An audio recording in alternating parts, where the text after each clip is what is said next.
what we are learning actually, although we came hunting for spiritual powers and stuff, we are learning something really important. The 37 factors of awakening. Yes? Have you heard of that before? Yeah. Where? Here? So, 37 Satta Tinsati.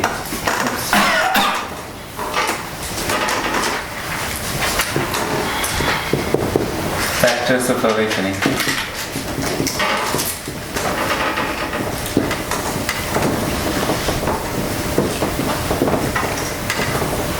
Bodhipakkhya Dhamma.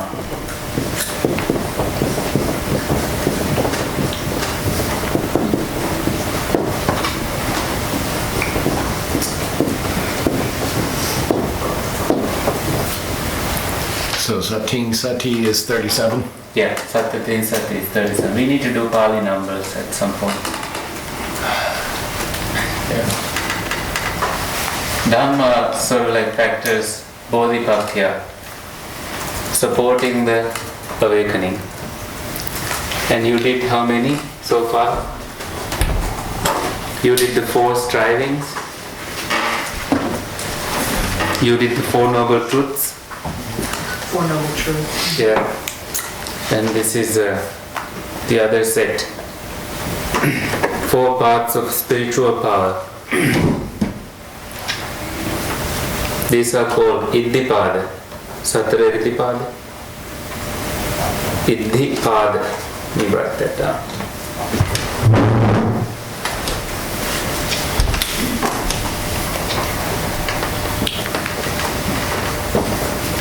For Iddhipada. Chanda, this is C-H-A-R, Chanda. Chitta, Virya, Vimansa,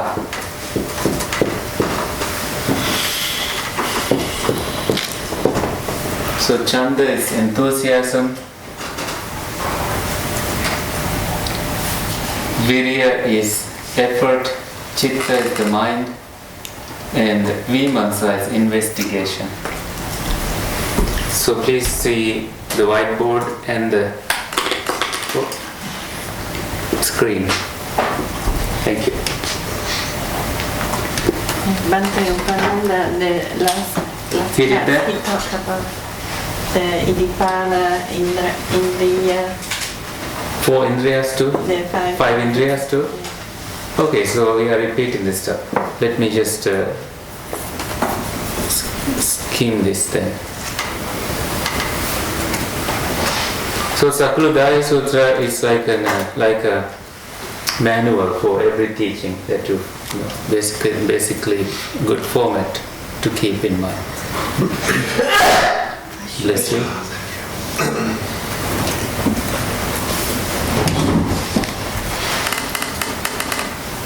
Then you have 5 spiritual faculties. Faith, Saddhin, yeah, faculty means Indriya. So Saddha Indriya is Saddhindriya.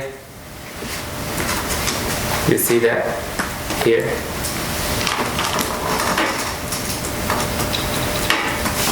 Effort has Virya Indriya.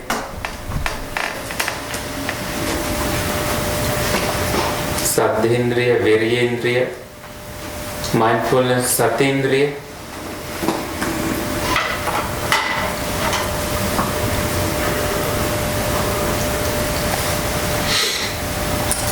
Then you have Samadhindriya, concentration. And then you have Panyendriya, wisdom. Panyendriya.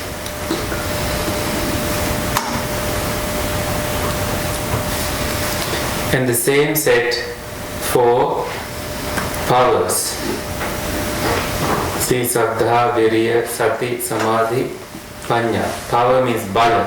Bala is a power, like a strength. to have. Saddha as a faculty and Saddha as a bala. Saddha means faith. Saddhati means have faith in Tathagata, the Buddha.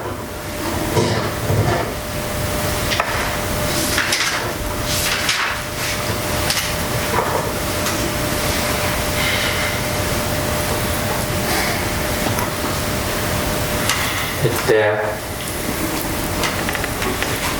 Can we go further? So how many numbers so far? 4 and these 4, right? No, 5 and 5, yeah, 10 there. And then with this 14 and with that 15, 16, 17, 18. Did we have anything before? Yes, this 22. 22. So from 37 you have learned 22. And then 7 for awakening factors, which I wrote on the board before, so you have it. So with that, how much? It's 29. Like Sati, can you say that? Sati.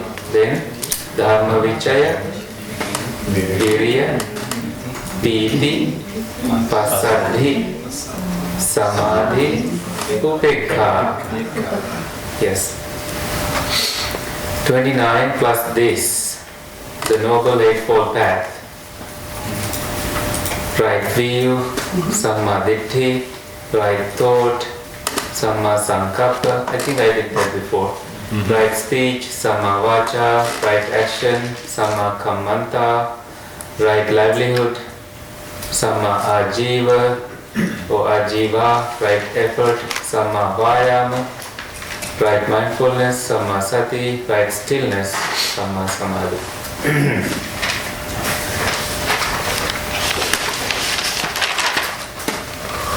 So in the morning, Buddha teaching all of that before meals, that he had plenty of time, so he decided to go. And they started praising the Buddha, and Buddha did not accept it. He went on to say, this is why my disciples respect me.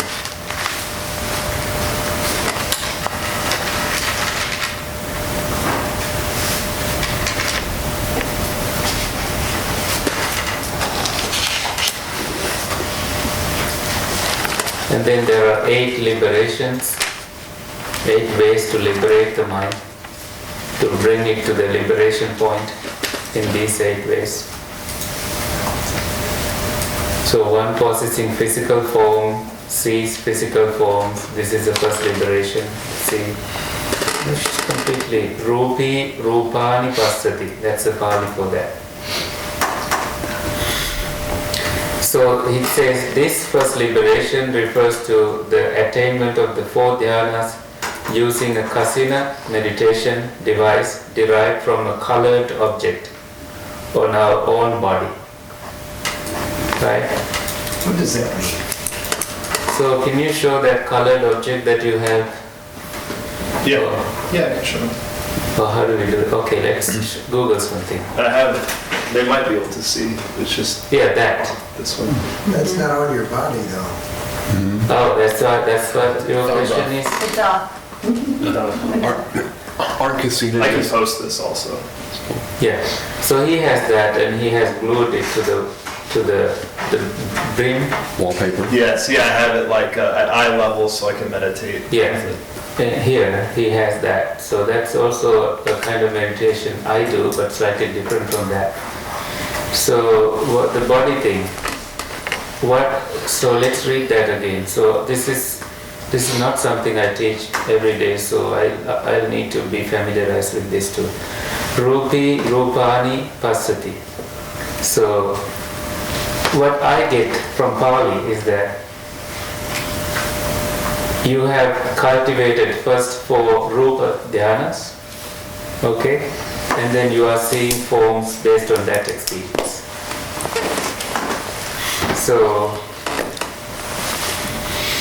I don't know how that works exactly because I haven't done it to that level. This is why before teaching you need to practice, but do we need to practice everything that is taught? No need to. So the explanation, this first liberation refers to the attainment of the four dhyanas using a kasina meditation. Well, I would put what I said in a reverse order, like you first have a rupa, like a form, and then you start seeing the four rupa dhyanas based on that experience. So that's probably a better way to explain this. So the kasina derived from a colored object on our own body. I don't know what that means. Tattoo. Isn't the traditional casino, I've never seen one, I just heard people talk about a traditional casino disc. Have you ever seen one of those? Yeah, I have one. Okay. What do they look? What I did is to have a wheel like that. It's like a round table, and then I have cut a hole in the center based on the instructions I got from that person I mentioned earlier, who is aspiring to be the Buddha, be a Buddha. And then I stare at it, but I did it only 2 nights, not really overnight, 15 minutes maybe, the whole time. So it's for people who are interested in, this is something like that, Yeah. So the background is dark and the center is lit or has something light, so you see it. And then when you close your eyes, you see that as a reflection. And now you had stared at it enough so that you can have a clear image, a stable image that's not moving. And now you are able to expand it and make it yours and expand it infinitely. The woman in blue apparently has something on. And tell us what you are doing with yours. So, yeah, I actually just posted the book I'm reading right now too in the chat. Okay. But it's called The Tibetan Yogis of Dream and Sleep. So it's looking at Tibetan Buddhist monks and some of the practices they use early on in their teachings. And it has a lot to do with the dream yoga too. So it's trying to help you bring that awareness to your dreams. Well, I guess the sleeping dreams, not your waking dreams. But in using that object as a focus, it kind of helps your visualization become stronger and your presence and awareness. So your dreams become more vivid, but then you also become aware that you're dreaming, so you can try to prevent yourself from having, I guess, unwholesome dreams by becoming aware. But I've had some interesting experiences with it in the dream state, and also when you stare at it, and I don't know if this was intentional, but because of the way the colors are arranged, it'll actually start kind of becoming three-dimensional. So it really grabs your focus, and it's a lot easier to use that as an anchor in the present moment for me sometimes, because I'm so attentive to it. But there's very specific too in the book about like not blinking and being really earnest about that. So your eyes start to feel interested too. To have colorful dreams, Yeah. like I said, yeah. It's the type of thing I have, but it's black. The whole thing is like this tall, and it's a wheel I found in Toronto, and I had to bring it to Michigan on the train, and then I found a painting and I colored it, and have a hole in the center to see through, but I was not patient enough to sit and stare at it long enough to have any results. There's firecasino.org. It's a free ebook. The guy that published the whole ebook free. You can get a paper copy too. I haven't got a chance to go through it. I've just heard a couple talks. No, you said Fire Casino? Firecasino.org, I want to say. Okay. And I think he leads retreats that do this too, but I don't know how public they are. But Daniel. let's see about the books that are on. I think it's a PDF, but yeah. One more. Interesting. Free casino book. So somebody does that. Here's the PDF. Ooh, that's about 156 pages. So it's a conversation type. Well, it has that, but it also has, I think it has practice instructions too, I'm not. Okay, him being interviewed by someone. Okay. Intention, so yeah, it has instructions. I'm just showing you Yeah, what I it looks see. mostly like a dialogue though, yeah. But I'd like to download it. Thank you. Look, we discovered something. But I think your question is like on our own body, right? Colored object on our own body. Yes. Like a tattoo. Maybe this is a footnote, so his own interpretation to that. Well, So you get one of those colorful Yeah. Band-Aids. What is the objective for casino meditation? What is I it? guess same object as any other so it's meditation. just another way of practicing. Yeah. Because I know in Michigan when I teach meditation, there are people who ask for specific things to stare at. Because breathing meditation doesn't work for them. So, and they vividly remember things that the way that everybody, not ordinary people, remember. So anything they saw in a dream, it's so clear to them, every piece of it, every detail of it. So they think something, so such images will be the way that help them to liberate. What happened? Just this arm. Oh, okay. I always wondered why they just have those colors for the, I guess those are the primary colors, right, for the color casino? But I forget what, blue, white. Yeah, well, there is They a don't book I used which has explanations on kasina based on Burmese instructions of meditation, and I'm trying to recall that book. I have a copy at home. You've seen this about being on your own body? Is it supposed to be a benefit? I haven't- More of a benefit if it's on your own body? I know in the book that I'm reading, like, the colors they associate with like chakra points in Tibetan Buddhism, but I'm not. So maybe I don't know if that means the same thing because you're supposed to visualize color in your body, but that's a different So if practice. you like sit in front of a mirror and you like, paint a chakra where it's supposed to be on your body? But when you find the sutra, you find the 10 kasinas already described in the sutra. So let's see what colors in there. Blue here. Yellow. Yeah, so blue there. Brown, blue. Okay. You find yellow? Yellow. Yeah, here yellow Right? Red. and red. White, this is white. Anything else? White. This must be an orange something. So in that book they instructed us to look at a white cloth, stare at it enough to like absorb it, and then space. Whatever that works for you, whether it's a light or a star at night or anything that helps. Because those who have done any meditation and when they are in their, they did it in their past life and they are born again in this life, and early in their age, like when they are 10, they stare at something and it disappears. That's the experience they see, and they start experiencing the world differently. And based on that, they start really being excited about that, and they go on investigating those things. Like the Buddha, when on the day of enlightenment, he recalled his experience when he was 5 years old. He went to jhanas and he thought, oh, that must be the way to liberation. So the childhood experiences are important if you remember any of that. If you are not getting enlightened, think of what you did in your childhood. So there may be a key for your enlightenment. Anyway, so I only know so much about kasina, so I wouldn't teach anything specifically about this. And this is the second liberation.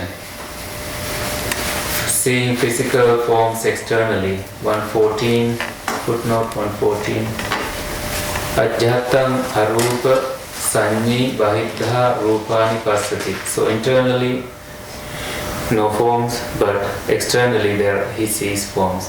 The second liberation is the attainment of dhyana using the kasina derived from an external object, see, and the arising of the concentration sign externally, not within the body, but externally.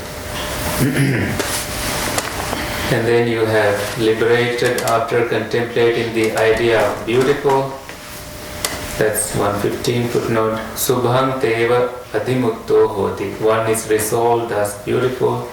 This third liberation refers to the attainment of the perception of either a very pure, bright and beautiful subha, colored kasina, or of the four Brahma Vihara that we discussed in the Pali Sutra. Ooh. Number 4, through the utter transcending of the perception of physical forms, the passing away of the perception of impingement, sense contact, and non-attention to the perception of diversity, contemplating space is infinite, one enters and dwells in the base of the infinite space. And from there on you know. And then you go to base of infinity of consciousness, base of nothingness, the base of neither perception nor non-perception. So base is another meaning for ayatana, and the cessation of perception and feeling. So these are different ways to liberate your mind and stay there. And then you have 8 bases of mastery. Don't know if I should explain all that to you right now. So I will just read the underlined.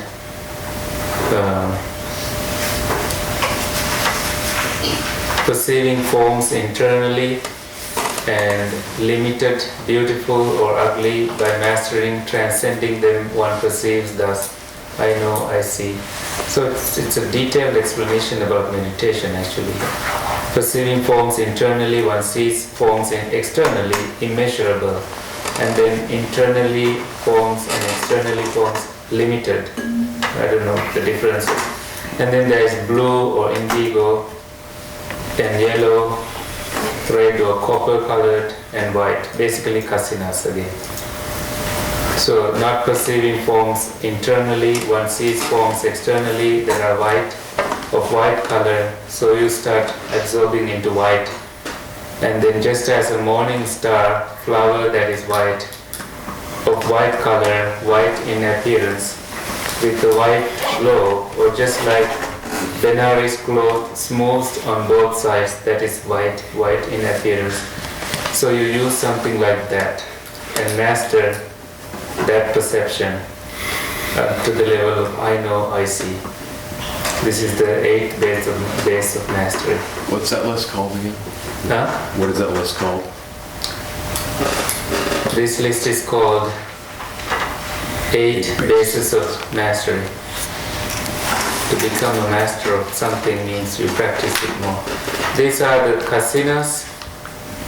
You see, Patavi kasina means earth kasina, then Apo kasina, water kasina, then fire kasina, Tejo, and then wind kasina, Vayu, and then blue kasina, Nila, yellow kasina, Pita, Lohita means red kasina, white kasina is Odata, and space kasina, Akasa kasina. And then you have 4 dhyanas. So based on these kasinas you attain 4 dhyanas. It's interesting to read that at least once in this class if you are patient enough to learn the 4 dhyanas. So quite secluded from sensual pleasures, solitary from unwholesome mental states, attains and dwells in the first jhana, dhyana accompanied by initial application and sustained application, and with zest and happiness born of solitude. So here at the end, where is the beginning of that?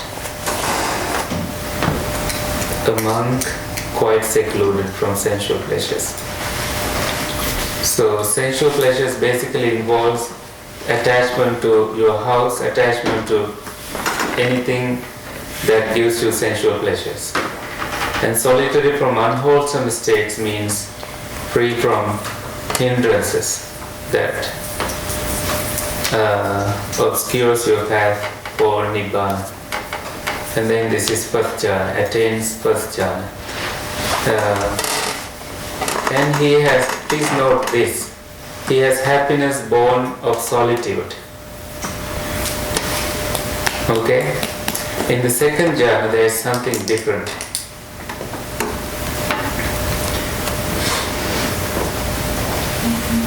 So this is second jhana.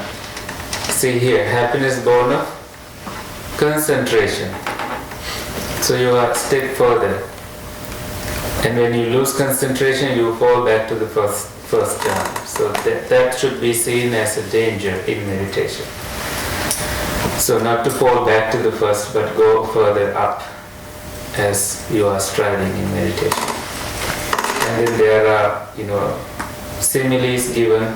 So the first jhana, the simile for that is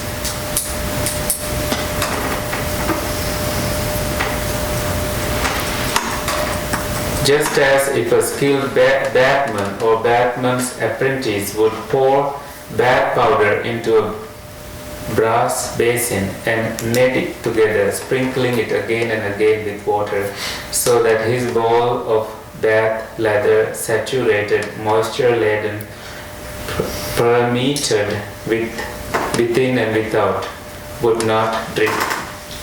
It's like you have seen foam being created because of bath powder, and it's just like it wouldn't drip and it contains within you. And see these similes very carefully, and then bring them to your practice. It's kind of like bread dough, right? Yes, just like that, bread dough. Cool, it has a cooling effect too because it's water and moisture in it, so it's just like that. But why did the Buddha not give you so many similes about jhanas? Because these states are beyond ordinary experience. So it's hard to find similes to explain these states. Okay. And then you are going to second jhana with the stilling of initial application and sustained application. This talks about your thoughts, you are sustaining them by gaining inner tranquility and oneness of mind. He attains and dwells in the second jhana, free from initial application and sustained application, with zest and happiness born of concentration. Before it was born of seclusion. Seclusion from what? Sensual pleasure. Right, different sensual pleasures. You are secluded from them, you are not enjoying any signals that are coming your way. Your brain is starting to cool down because it's not sending signals externally. I like teaching these things because this is the core, this is where you have some fun in meditation, if I should use that word. And the simile for that is like just as a lake with spring water welling up from within, having no inflow from the east, no inflow from the west, no inflow from the north, no inflow from the south. So, and no skies bringing, the sky not bringing heavy rain over and again. So it's just like spring water coming out and filling a lake. That experience is the second jhana. The third jhana is happily he dwells in equanimity and mindfulness. Okay?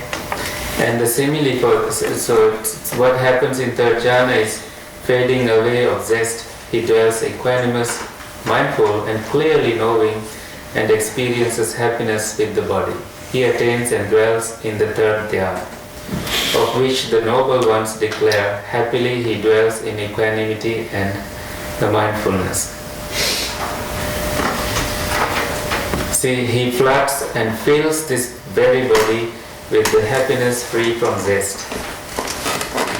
And then the simile is a pond of the blue lotuses, red and white lotuses, or red lotuses, born and growing in the water, stay immersed in the water and flourish without standing up out of the water. So you are having a submerged kind of an experience. Submersive. Yeah. What's the word you said? Submersive. Submersive experience, yeah. Showered with happiness. So when these were taught, monks who had done those, they could easily enter these stages because these are mind-driven too. And then, number 4, you abandon joy and abandon pain with the earlier disappearance of pleasure and displeasure, that you are not, worried about pleasure and displeasure, losing people and gaining things. So, and because you have let it go earlier before coming to this stage, and now you attain and dwells in 4th dhyana, that is neither painful nor pleasant, and with mindfulness fully purified by equanimity. More equanimity there. So the last 2 jhanas are about equanimity. The first one is about seclusion from sensual pleasures. Second one is concentration and happiness brought from concentration. Okay. And then you have insight knowledge. See, this body of mine is composed of 4 great elements, born from mother and father, nourished with rice and porridge, subject to impermanence, rubbing, pressing, dissolution and dispersion. And this consciousness of mind lies attached here, bound up here. And then similes. Uday, just as if there were a beautiful beryl gem of the purest water, 8-faceted, well polished and cut, well worked, clear, limpid, consummate in all its aspects, through which runs a blue or yellow or red or white thread or brown thread, and a man with good eyesight taking it in his hand were to reflect on it thus. This is beautiful beryl gem of the purest water and all that. It's a gem, right? Even so, the path has been shown to my disciples, that clear. So, knowledge of the mind. So, these are the psychic abilities, right? Let me see.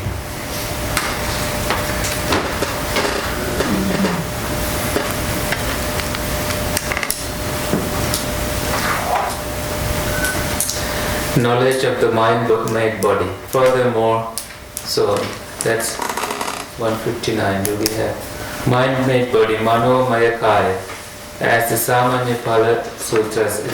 It's another sutra in Digha Nikaya, long discourses, but omitting the opening paragraph, with his mind thus concentrated, creating a mind-made body. This is where you begin psychic, gaining psychic powers. This is clearly the kind of body that is meant in terms of psychic powers. When it is able to multiply itself, appear and disappear, go through solid objects, travel astrally, etc. In such, the actual physical body remains intact in some deep level of samadhi, but is outside of dhyana, which is thought free. So this is where we were coming since this morning. Long way.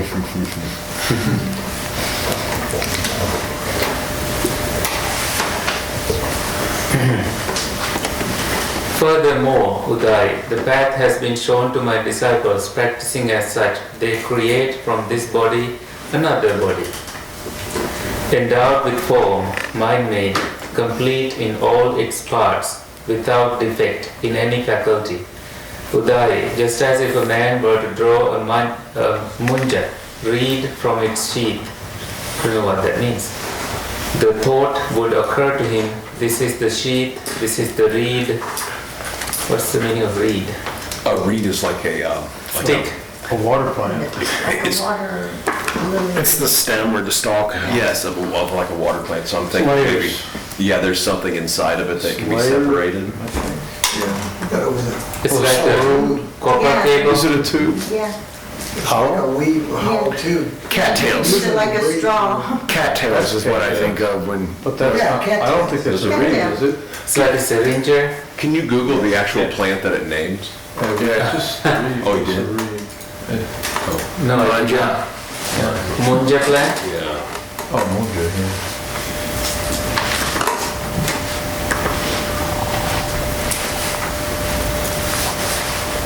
No, well, wish me luck on that. I'm not sure if they have it that way.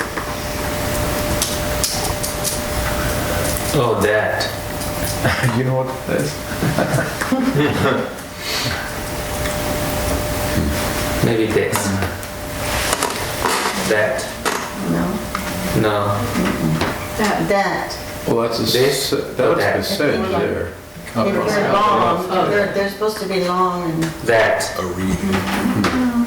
well, So it can be exactly. How about that drum? Well, no, you can, with some grasses, you can take out, if you pull it all the way up, you can take out that seed, the stalk with the seed head on it, and you'll still have the like a whirl of the leaves still there, and it'll be It's- hollow where you took it out. Yeah, and you can chew it on the end because Yeah, I guess so. some of it. So reeds are like stems of plants that are Yeah. segmented. Oh, that's right. Segmented.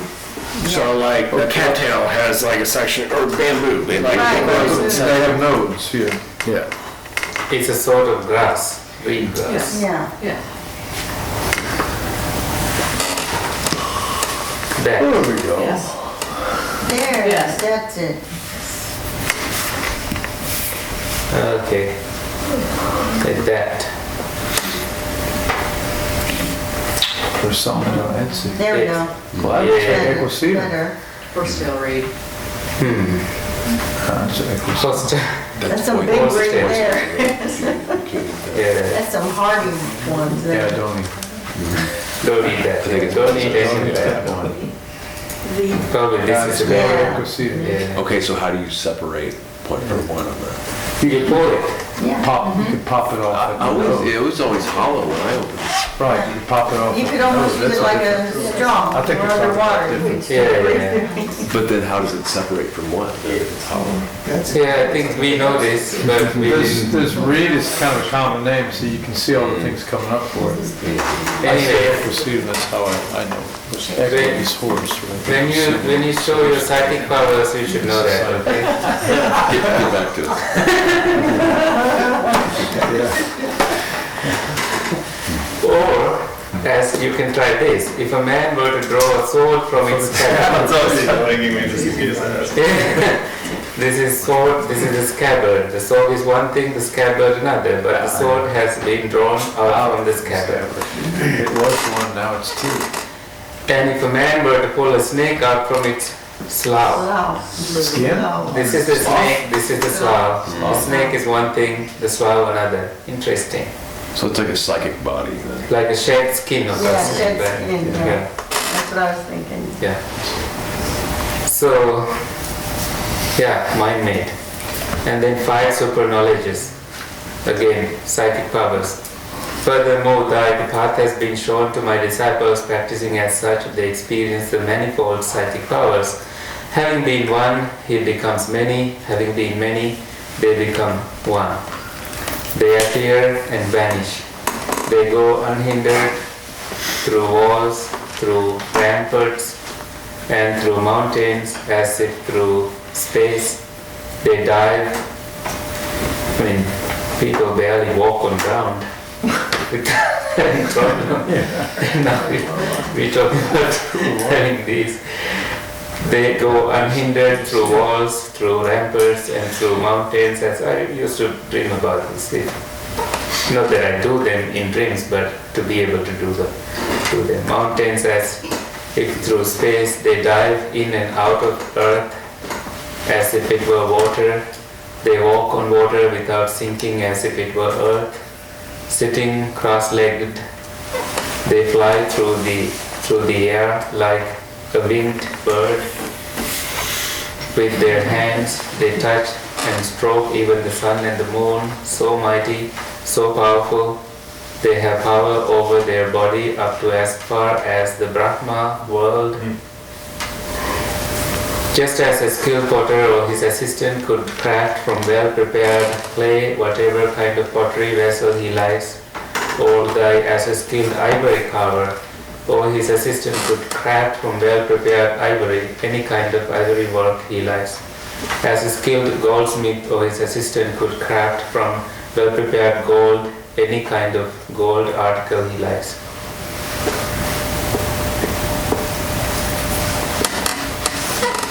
Even so, the path has been shown to my disciples. Practicing as such, they experience the manifold psychic powers. Having been one, they become many.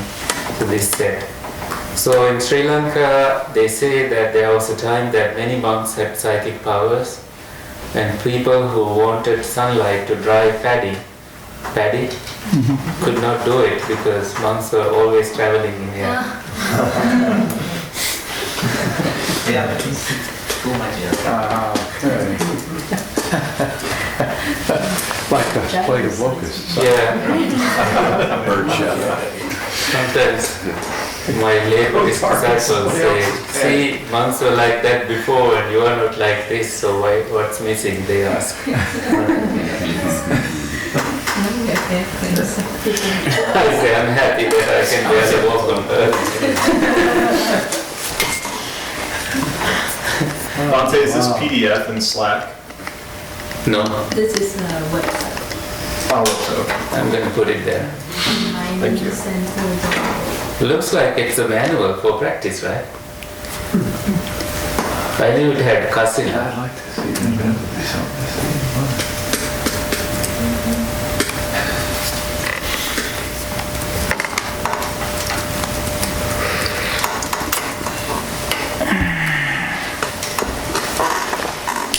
Okay. Time for break or what? Shall we? What time we come back? Well, we'll have 45 minutes left when we come back if we go right now. So. We're in our level class. So then clear guidance. Let's continue a little bit more, right? Because because we are going to start at 1:30 tomorrow, not 1:15. Are you willing to do 15 minutes towards the end? So, anybody driving long distance? It's a rainy day. Hopefully, I checked the weather forecast. It didn't say it will rain until Monday. Okay, so It's gonna rain until we get out on the road. Yeah, it will rain. It is coming. it is coming. It's going to be very short, but it's coming. Okay. Well, we will take a break, but should we finish this first? Sure. Yeah. Let's finish this first. Yeah, thank you. We need more nature. Yeah. And divine, like clear audience, divine ear.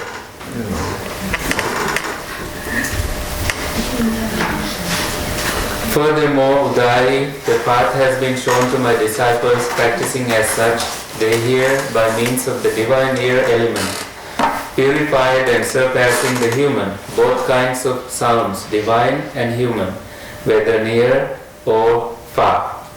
Udai, just as if a man traveling along the highway were to hear the sounds of dheri, like conical drum, or mridanga, tom-tom, conch shell, cymbals,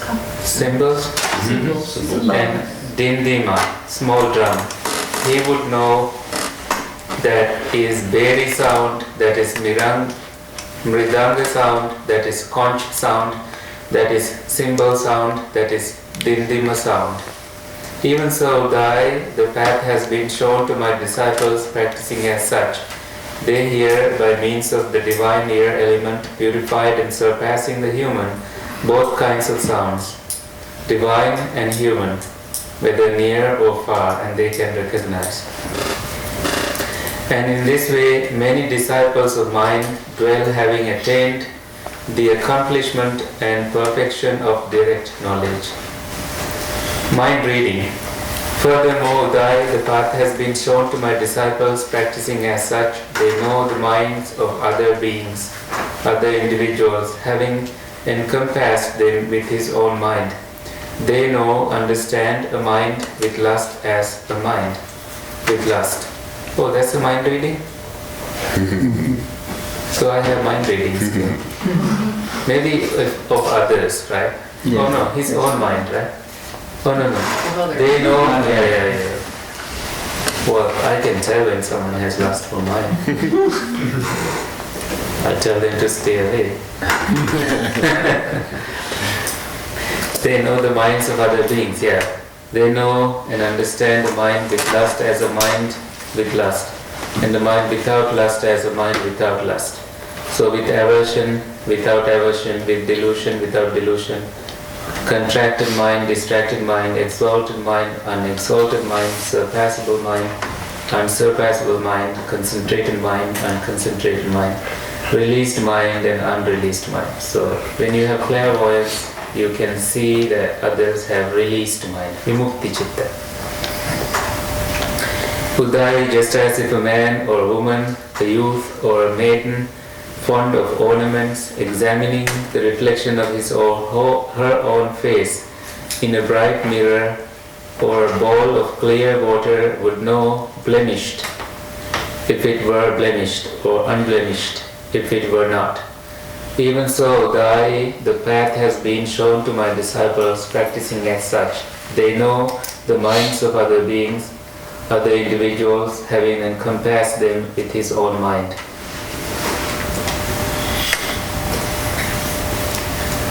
The knowledge of recollection of past lives. Furthermore, the path has been shown to my disciples practicing as such.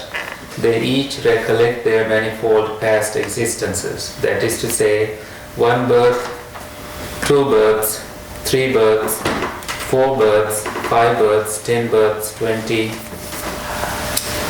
40, 50, 100 births, 1,000 births, 100,000 births, many eons of cosmic contraction, many eons of cosmic expansion, many eons of cosmic contraction and expansion thus. This is the way you know. There I had such a name, belonged to such a clan, had such an appearance, such was my food, such my experience of pleasure and pain, such the end of my life. Passing away from that state, I re-arose there too I had such a name, and so on.